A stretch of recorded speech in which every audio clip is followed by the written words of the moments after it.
Hey guys, it's Bailey from Making Up the Midwest, and this is going to be the perfect palette tag. I don't think I was tagged by anyone to do this, it was more just requested by a few people. So here I am, let's get into it. First up is the palette with the best packaging, and that has to go to the Balm for both form and function actually. I love not only how all the outside, the imagery on their packaging is that vintagey pinup type vibe. Love that, think it's very, very cute.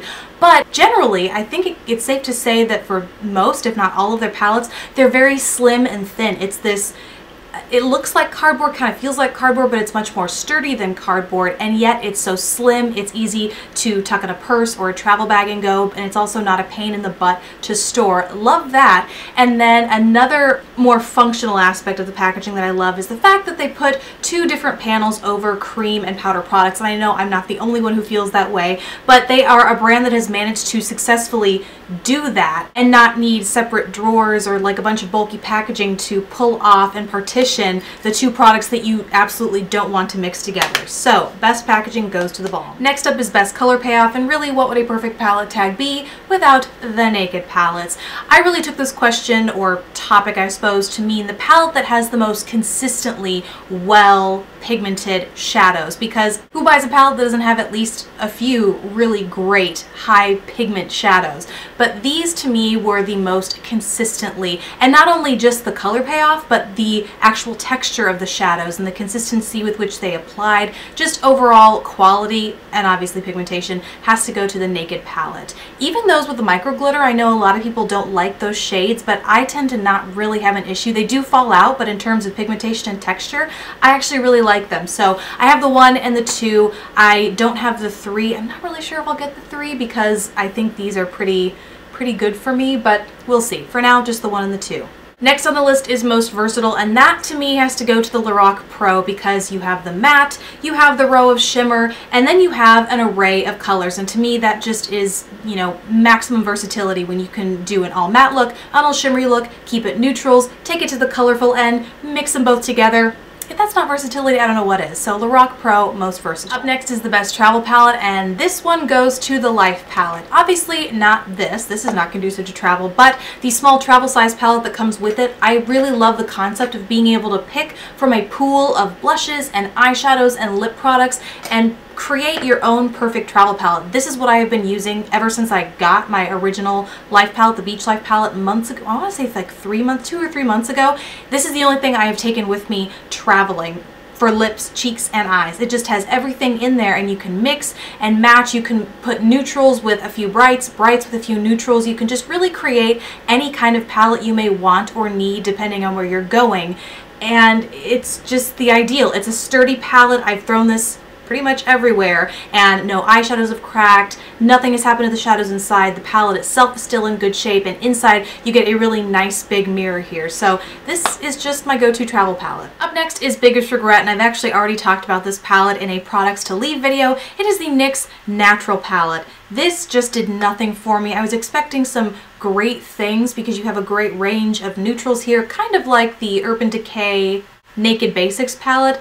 No such luck. Each of these were chalky, flaky, not very pigmented, just overall a very unimpressive palette. Up next is a least used palette, and it's not for lack of loving it, but it is the Lime Crime Palette d'Antoinette. Inside you can see it's a slew, well, it's 4 matte pastel shades and 1 shimmery silver. It's actually very opaque silver, it's not flaky or anything, and it looks very intimidating, which is probably why I don't use it a whole lot, but in reality, these matte shades, despite being very pigmented, can also be used as great crease colors for a neutral look that you just want to add a little bit of a pop of color to, or for a full-on colorful look. And silver is just great year-round, really. But for whatever reason, I don't reach for it, and I think it's because you look at it at face value and it's not a palette that comes to mind as I'm getting ready for work every day. And the last question is most used, most loved, Desert Island, which I took to mean you could pick one of the 3 because I really don't have a most used or most loved. I have quite a few palettes, obviously, so I really try and spread the love amongst them all so they don't go to waste. However, I did think of a palette that I would pick if I were to go to a desert island and could have one beauty product. It would be this palette if I had to pick a palette and not just a different beauty product. This palette. This is the Manna Kadar Gold Digger palette, and the reason I chose it is because it contains 5 eyeshadows and 3 face powders, 2 blushes, 1 berry, 1 peach, so you have kind of a warmer and a cooler, you have a contour powder, and then you have 5 what are supposed to be eyeshadows, but really these could be all over highlights as with any light shimmery eyeshadow. It's just the perfect palette to do your entire face, sans lips I suppose, but you can do your entire face, and the consistency and the color payoff and the pigmentation of these shadows is just fantastic. It really provides a flawless face every time I have used it. They're so natural looking. It's a really sort of universal palette. So this is my desert island because it does it all. And then I wanted to add another question to this tag because as I was picking all of these palettes out, it's just what came to mind, and that is the palette that you are lusting after. Like, what is your lust palette? For me, it is a Makeup Geek palette, and obviously she doesn't have a palette in this kind of sense, but the way she sells them is that on her site she has